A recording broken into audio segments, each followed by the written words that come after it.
السلام عليكم ورحمة الله وبركاته. حياكم الله يا كرام. مشاكل أسرية. زوج يريد أن يطلق زوجته، لماذا؟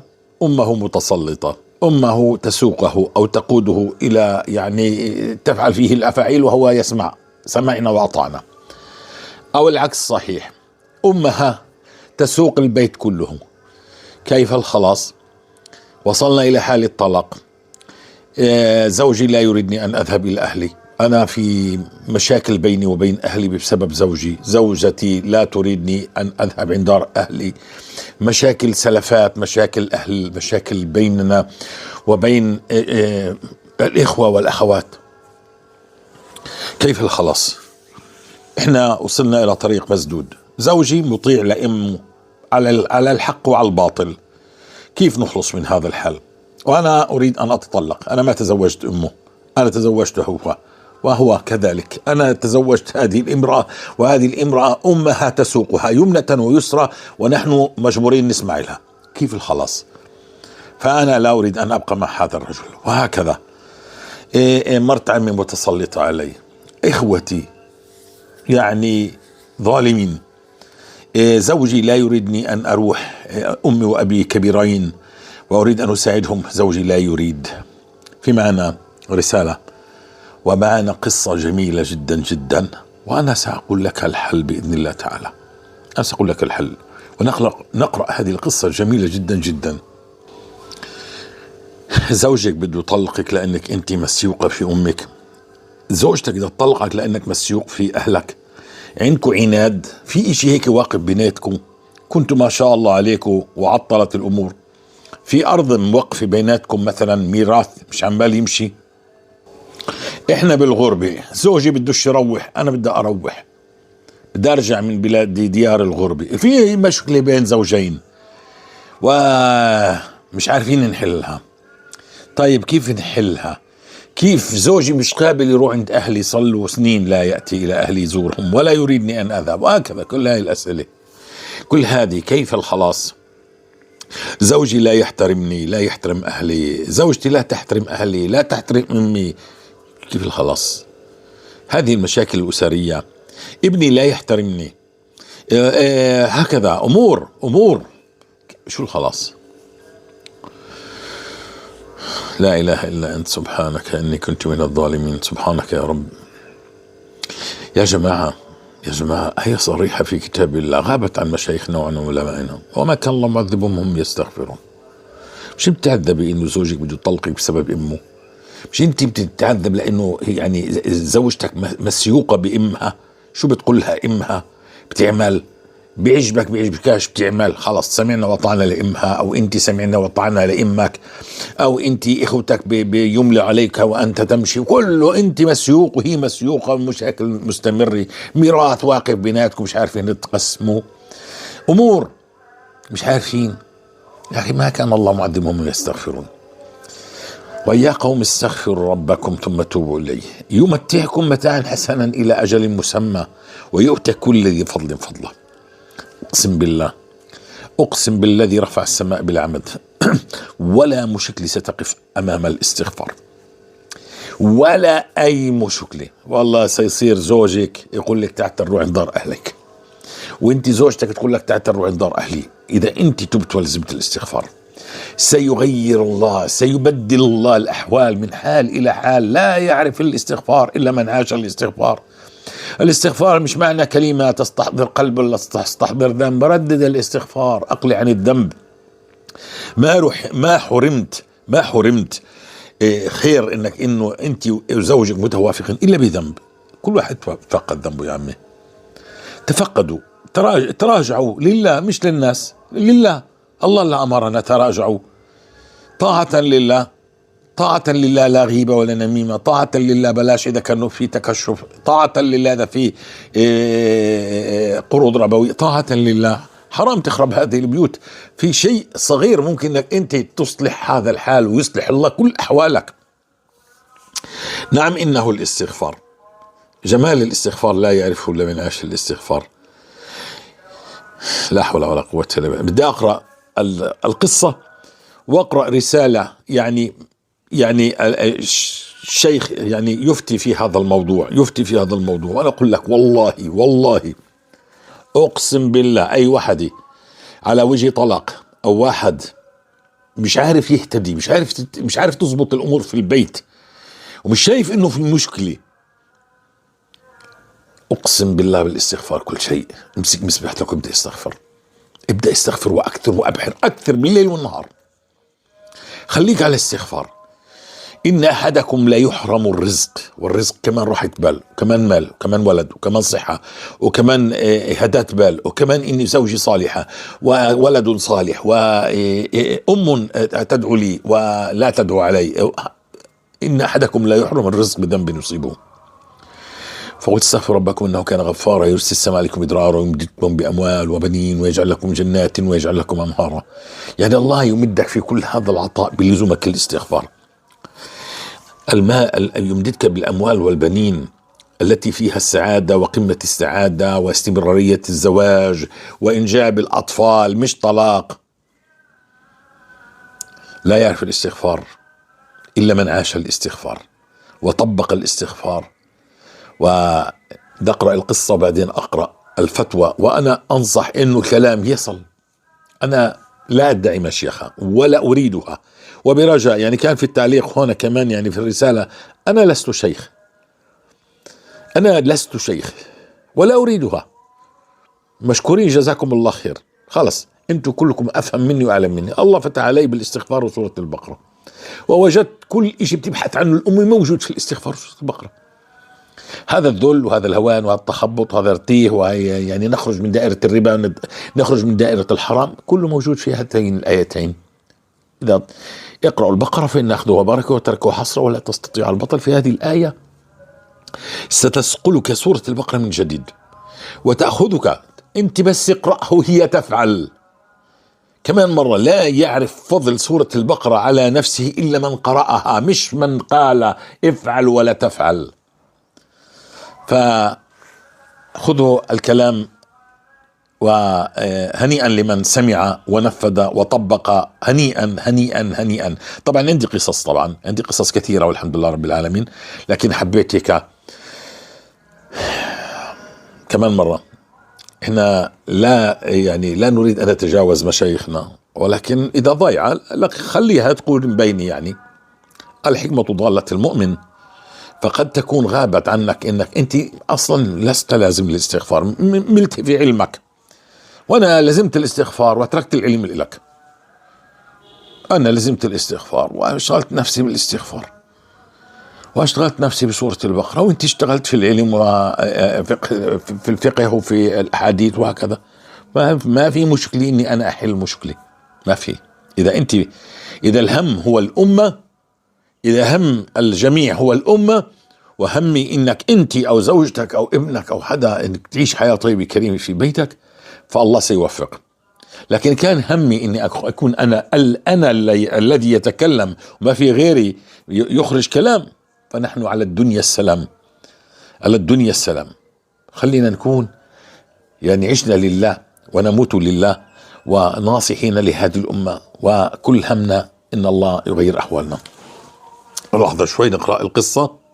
الصراحة حبيت أسمع هذا الكلام، نسمعكم هذا الكلام على السنة الحسنة التي خلص اتهمونا في كل شيء بدعة. السنة الحسنة نسمع شوي هيك كلام، وبعدين أقرأ القصة، وبعدين نقرأ الرسالة. له من الأجر، لو يعلم الإنسان ما له من الأجر من نشر العلم ولو كان يسيرا لما توقف أحد عاقل عن ذلك. ألا يكفينا قول النبي صلى الله عليه وسلم: من سن سنة حسنة فله أجرها وأجر من عمل بها. كل خير تنشره بين الناس فيستجيب الناس ويعملون بهذا الخير، تصور كم يترتب لك من الأجر. شيء عظيم جدا عند الله تبارك وتعالى. لو يعلم الإنسان ما له من الأجر من نشر العلم ولو كان يسيرا لما توقف أحد عاقل عن ذلك. ألا يكفينا قول النبي صلى الله عليه وسلم: من سن سنة حسنة فله أجرها وأجر من عمل بها. كل خير تنشره بين الناس فيستجيب الناس ويعملون بهذا الخير، تصور كم يترتب لك من الأجر. شيء عظيم جدا عند الله تبارك وتعالى. لو يعلم.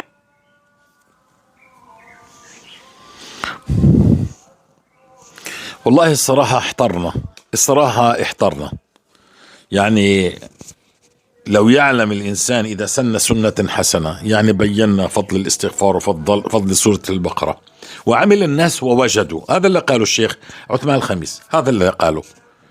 فليعلم، لو يعلم الخير هذا قديش الله يؤجر عليه من سن سنة حسنة. وهناك في نفس المضمار تجدهم يقول لك لم يثبت. مش فاهم أنا كيف لم يثبت وسنة حسنة. حابب ده تفهيم يعني صراحة. والحمد لله رب العالمين. على كل حال، لا حول ولا قوة إلا بالله. شوي هيك الواحد. يلا نقرأ. بسم الله الرحمن الرحيم. يلا نقرأ هذه الرسالة، القصة الجميلة جدا التي تلخص والله كل هذه الحياة، تلخص كل شيء. يعني هي هذه القصة. بدي أنقل الكاميرا. السلام عليكم ورحمة الله وبركاته. أستاذة شيماء، عند الأخت شيماء وصلت هذه الرسالة قبل شهر مارس 2024، أي قبل أن أجد قناة الأخ محمد الحجازي بعد ما بعام أو تزيد. دخلت على اليوتيوب وجدت الأخ أبو أحمد يحكي على الاستغفار ويعظم في فضائله، فبدأت أشاهد فيديوهات تلو الآخر، ثم قررت أن أستغفر بنية الرزق وبعض الأهداف الدنيوية. خلال رحلتي في الاستغفار كنت أعاني الضيق في الرزق وصعوبة في الظروف المادية والنفسية وكثير من العكوسات، ولكن حينما لزمت الاستغفار يوما بعد يوم بدأت الحياة تسترسل معي وتأتيني بعض الفتوحات. مثلا وجدت عملا بأجر زهيد ثم لم يعجبني فوجدت عملا أفضل منه أجرا وأقل جهدا، وزوجي بدأ يتحرك ويأتيه الرزق، وكنا في بلد أوروبي، ولكننا لم أكن راضية أبدا على إقامتنا في بلاد الكفر. كنت خائفة على أطفالي من أن لا يتربوا على العقيدة الإسلامية. أتممت الاستغفار اضطرارا وليس حبا فيه. ما أكذب عليك أختي شيماء، كل ما وجدت نفسي فاضية أمسك المسبحة الإلكترونية وأستغفر دون تركيز دون تركيز ووعي، فقط هكذا أردد أستغفر الله أستغفر الله أستغفر الله. فبدأت الطمأنينة تتسلل إلى قلبي، وبدأت أشتغل وأجمع فلوس وأساعد الفقراء وأبحث عن اليتامى والفقراء هكذا دون تخطيط. بدأت ظروفي تتحسن وفتح الله علينا. إنني كنت أنتبه لذنوب الخلوات بعدما كنت أستغل الفرصة لأعصي الله عز وجل. أصبحت أراقب نفسي جدا وأحاسبها بدل من أن أرتكب المعصية. كنت أتلذذ بالخلوة والبقاء وحدي لكي أستغفر الله وأدعو أن يغفر لي، كأني بدأت أتذوق حلاوة الإيمان وأستغفر ربي طلبا في المغفرة والتقرب إليه عز وجل، لا طلبا في أمور الدنيوية. وهكذا إلى أن وفقني الله عز وجل وعدت إلى بلدي المسلم وتخلصت من هم الإقامة. نعم، وهكذا إلى أن وفقني الله عز وجل وعدت إلى بلدي المسلم وتخلصت من هم الإقامة في بلد الكفر. ثم وفقني ربي أن حصلت على وظيفة في مجال تخصصي، وبدأت حياتي تتيسر بكل سهولة، وبدأت أبحث عن الطاعات، مثلا أجمع الفلوس وأعمل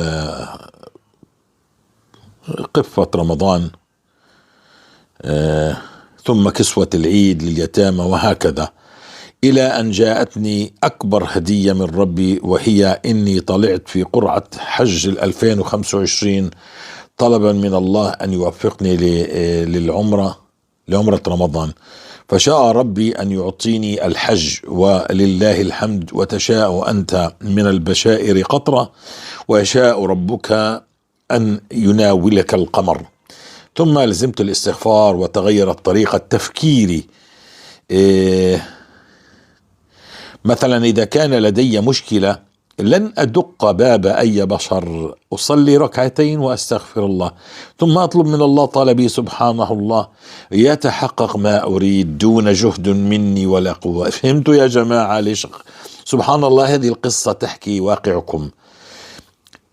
ثم لزمت الاستغفار وتغيرت طريقة تفكيري، فمثلا إذا كانت لدي مشكلة لن أدق باب أي بشر، لن أشكي أقول زوجي لا يريدني أن أذهب أو لا أذهب، وزوجة أمي زوجة ابني متسلطة علينا. لا، أنت استغفر وصلي كما فعلت هذه الأخت والله سيغير، والزم الاستغفار طبعا والله سيغير النفوس كلها.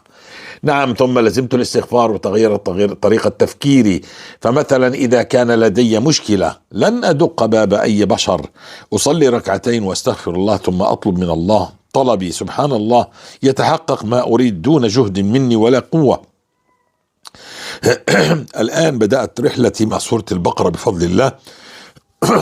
ثم الأخ أبو أحمد علمنا كيف نتعامل معها ونقرأها، والله ما كنت أعلم بركتها إلا لما شاهدت كل فيديوهات أبو أحمد، زاده الله في ميزان حسناتي. الحمد لله تغيرت حياتي، تخلصت من التبرج ولبست الحجاب الشرعي، وأصبحت أبحث كثيرا عن الحلال والحرام يعني، وذهبت هذه النفس الأمارة بالسوء، وعفوت عن كل من ظلمني، فقط محبة وتقربا لله عز وجل. أصبحت أشعر بوجود الله عز وجل بقربي، وبدأت الدنيا تنزع من قلبي وتصغر في عيني.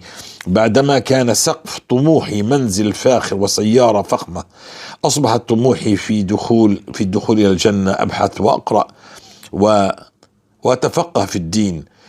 ماذا أفعل كي يبني لي الله عز وجل بيتا في الجنة؟ ماذا أفعل كي أكون بجوار الحبيب المصطفى في الجنة؟ أبحث عن اليتيم كي أكفله وأحن عليه وأتصدق عليه. والله يا إخوتي، السعادة الحقيقية في طاعة الله عز وجل والطمأنينة في التقرب إليه عز وجل. كان لدي رهاب شديد من أن أكبر ولا أحقق أحلامي. الآن لست خائفة من الموت، وأعيش عمري بكل متعة وتسليم لقضاء الله وقدره. بالعكس، كل يوم أفكر في الموت على أنني سأنتقل إلى حياة البرزخ وإلى جوار ربي. أدعو الله أن يحسن خاتمتنا ويوفقنا إلى أن نكون مصلحين، ليس فقط صالحين. والله أينما أذهب أنصح الناس بالاستغفار، حتى إني لاحظت زميلاتي بالعمل تأثروا بي وأصبحنا يحملن المسبحة الإلكترونية، وكل من يراني يسألني عن التغيير الذي حصل بحياتي. أصبحت أكثر رزانة وأكثر حكمة وأكثر مهابة وأكثر إشراقا. في الأخير أنصحكم بقناة محمد حجازي، والله أصبحت مدمنة عليها. بعدما كنت مدمنة مسلسلات أضع السماعة في أذني واشتغل في المطبخ، لا أضيع أي فيديو يضعه الأخ أبو أحمد. اللهم اصلح له دنياه وآخرته، واصلح له شأنه، ولا تكله إلى نفسه طرفة عين، وانهض به الأمة محمد صلى الله عليه وسلم. اللهم آمين يا رب العالمين. ولك بالمثل أختي الكريمة، وجزاك الله خير. هذه القصة من الجزائر. نعم، هنا في لنا كمان كلام. السلام عليكم ورحمة الله وبركاته. كثيرا السلام عليكم والحمد لله حمدا كثيرا مباركا فيه، وجزاكم الله عنا خير جزاء، وبارك الله فيكم وفي أزواجكم ودياركم، وجعل الجنة مأواكم يا رب العالمين. والله مع الاستغفار أحس نفسي ولدت من جديد، وراحة نفسية عجيبة وتوفيق كبير من الله لزيادة في الطاعات، والحمد لله والشكر لمشرفات هذه القناة، والشكر الخاص أيضا للأستاذ محمد حجازي. هذا الحمد لله صور مسبحتي، أتممت 100,000 استغفار بفضل الله، وإكمالي لسورة البقرة في صلاة القيام البارحة فجرا. الله يرحم والديكم جميعا. هذه قصة. الآن أنا بدي أفوت على السؤال. هنا قلنا بالاستغفار سيسمح لك زوجك ويتغير زوجك ويتغير كل شيء في البيت، وما كان الله معذبهم وهم يستغفرون. هذه صراحة شكوى يعني هي فتوى، يطلب فتوى من الشيخ مشهور فواز، مفتي عندنا في الداخل الفلسطيني، الشيخ مشهور. فأنا بدي أقول كلام هنا، أنا ما بغلب حالي لا مع زوجي ولا مع زوجتي ولا بغلب مع أي شخص. سمعتوا بالقصة، أنا إذا همني شيء أنا أهرع إلى ركعتين وألزم الاستغفار وأسأل الله ربي، فالله يغير كل شيء. طيب لماذا أيها الأزواج، هذا السؤال هنا، لماذا أيها الزوج هذا التعسف؟ سؤال متكرر من النساء المتزوجات، إن زوجها يمنعها من زيارة والديها بدعوى أن طاعة الزوج مقدمة على طاعة الوالدين، ومما يؤسف له أنه في حالات عديدة يكون أحد الوالدين مريضا وهو بحاجة لابنته لتقف بجانبه، ومع ذلك يمنعها الزوج من الذهاب لزيارة والديها والقيام بواجبهما. ولمثل هذه النوعية من الأزواج نقول: ألم تقرأ قول الله تعالى: ولهن مثل الذي عليهن بالمعروف، والمعروف كما قال ابن عاشور في تفسيره ما تعرفه العقول السليمة المجردة من الانحياز إلى هؤلاء، أو عادات أو تعاليم ضالة. ولا شك إن منع الزوج لزوجته عن والديها هو من اتباع الهوى، وهو يتنافى مع المعروف المذكور في الآية الكريمة، ولذا يحرم أن يمنع الزوج زوجته من زيارة والديها وتعاهدهما وبرهما والقيام بواجبهما بحسب المعروف وبما لا يضر مصلحة حياتهما الزوجية. ولدي سؤال لهذه النوعية المتعسفة من الأزواج: أترضى لزوج ابنتك مستقبلا أن يسلك نفس السلوك معك؟ لماذا أنت خاطب كنت يعني تطوف؟ خلينا يعني هذه الرسالة ممكن تصور الشاشة، وممكن تصور الشاشة وتأخذ الرسالة كلها وتكمل هون الرسالة. طبعا كل الرسالة، لكن مشكور.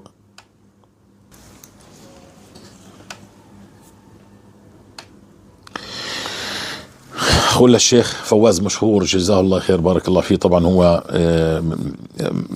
المفتي في الداخل الفلسطيني. والله لسنا بحاجة أن نسأل هذا الزوج، نحن لا حاجة إلى استغفار. هذه الزوجة تستغفر والله سيلين ويكون ألين من الحرير هذا الزوج بالاستغفار. قد لا يسمع كلامك ولا يسمع كلامي ولا يريد أن يسمع، ولا ربما لا يحب المصلين هذا الزوج. شو العمل يعني؟ نضلنا هيك يعني يموتوا امي وابوي وانا ما اشوفهنش؟ حاشا لله، وما كان الله معذبهم هم يستغفرون. حاشا لله، غاب عنا الاستغفار. نحن أمة غاب عنا الاستغفار، فسلط علينا الله الأمم بذنوبنا. نتوب، كل واحد يتفقد ذنوبه، الأخت تتفقد ذنوبها. نعم تفقدي أختي ذنوبك، لربما الله بذنب أنت أصبتيه، غيبة ونميمة، طعن وسب وشتم وقدح ورياء واستعلاء على بعض الناس، وتظني إنك خير من كل الناس. بهذا الذنب حرمك الله من أن تزوري أهلك ويكون زوجك متسلط عليك. ما العمل؟ توبي من هذه الذنوب، إلزم الاستغفار، والله سيقول لك هو: يلا نروح عند أهلك، يلا نروح نرجع العروس هاي اللي أنا زوجتي أنا بحبها، أنا كيف أنا هيك فرطت فيها. سترجعي ويلين أبوك ويلون عمك إذا كان في مشكلة إنك أنت على بالطريق إلى الطلاق.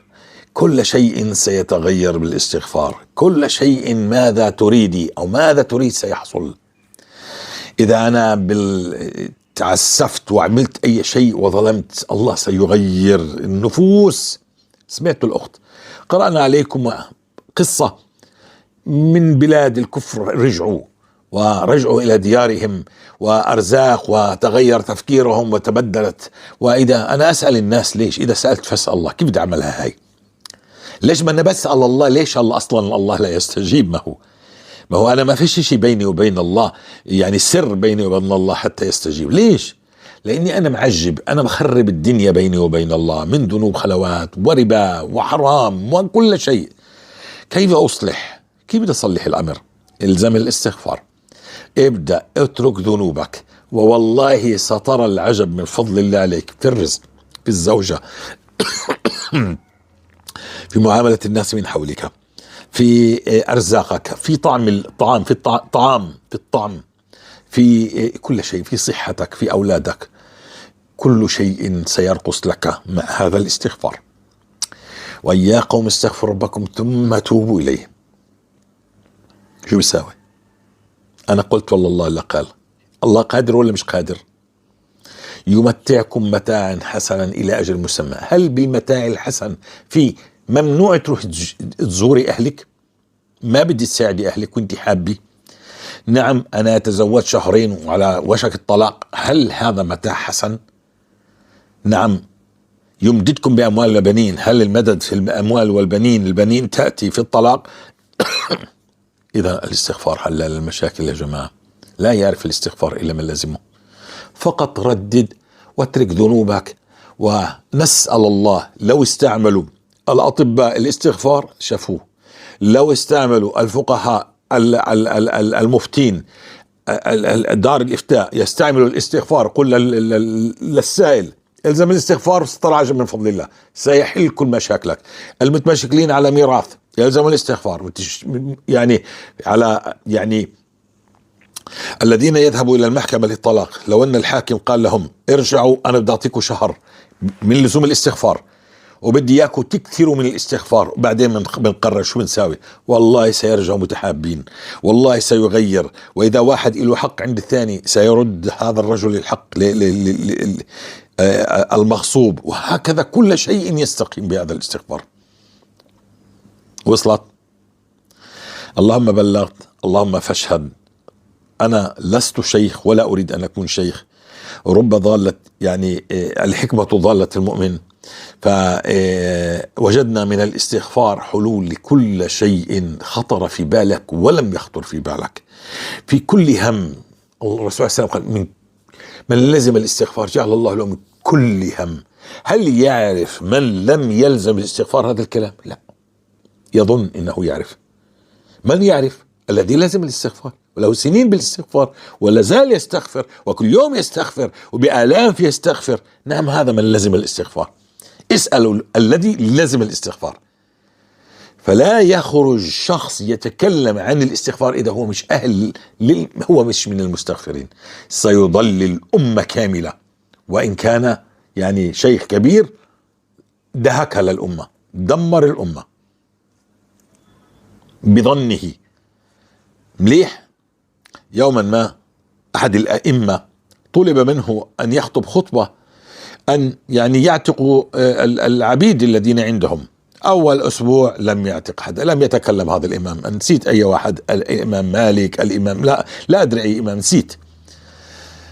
أول أسبوع، أول جمعة ما خطبش، ولا الجمعة الثانية لم يخطب عن يعني أن يعتقوا العبيد الذين عندهم. يعني كانوا ينتظروا هذول العبيد، يعني تكلم يا شيخ خليني يعتقونه لوجه الله.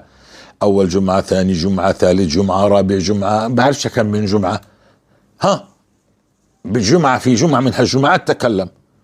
قالوا له عجبا لك، كل هاي الجمعة فوتها وبها الآن تكلمت، ليش يعني كل هاي الجمعة خليتنا يعني؟ قال ما كنت أملك عبد فاشتغلت حتى صار معي فلوس وشريت يعني عبد، ثم اعتقته لوجه الله فكان هو البادئ يعني. وهكذا احنا يعني مطلوب ان نلزم الاستغفار من مشايخنا ليعرفوا ويتذوقوا الاستغفار الذي عاشوه ويتكلموا عن انفسهم. هذا هو المطلوب. فيش حاجة تصدقني، فيش حاجة تقرأ القصص اللي عندي، مع انه انا اوجه المتابعين على قناة القصص التي ستكون في التعليق الاول، وهناك قناة القصص تفقدوا الزواج والطلاق، تفقدوا المعاملات بين الأهل، تفقدوها في القصص، في قصص أصحابها يروها. والله يبارك فيكم وجزاكم الله خير. الزموا الاستغفار ولا تسألوا أحد، والله لن تصلوا إلى مفتي، والله لن تصلوا لأي مكان بالاستغفار. حل مشكلتك، اترك ذنب والزم الاستغفار وشوف كيف الله يحل لك إياها. أقول قولي هذا واستغفر الله. فاستغفر الله يا جماعة، وأسأل الله العلي العظيم أن تنفعكم هذه الحلقات التي ننزلها، وفي بعض قصص وسأنزل هذه القصص. وبارك الله فيكم. كل من عنده مشكلة تعرفوا من أصدقائكم، زواج، ميراث، عنده مشكلة، متخاصمين، مشاكل لا يهتدوا، أكثروا وأبحروا ستحل هذه المشاكل، كل شيء سيحل، ثم كل شيء سيلين. يعني هذه القلوب الجامدة المتعنتة كله سيلين. وإذا كان فقط بالحال، على كل حال خلص الزموا الاستغفار والله سيحل لكم كل شيء، وسيمدكم بالمال والبنين والأرزاق والخيرات والحياة الطيبة الكريمة، ولن تحتاجوا إلى أن تصلي إلى موصول إنه زوجك لا يسمح لك إنك تصلي أهلك أو تصلي دار أخوك، وهكذا كل شيء سينتهي. والسلام عليكم ورحمة الله وبركاته.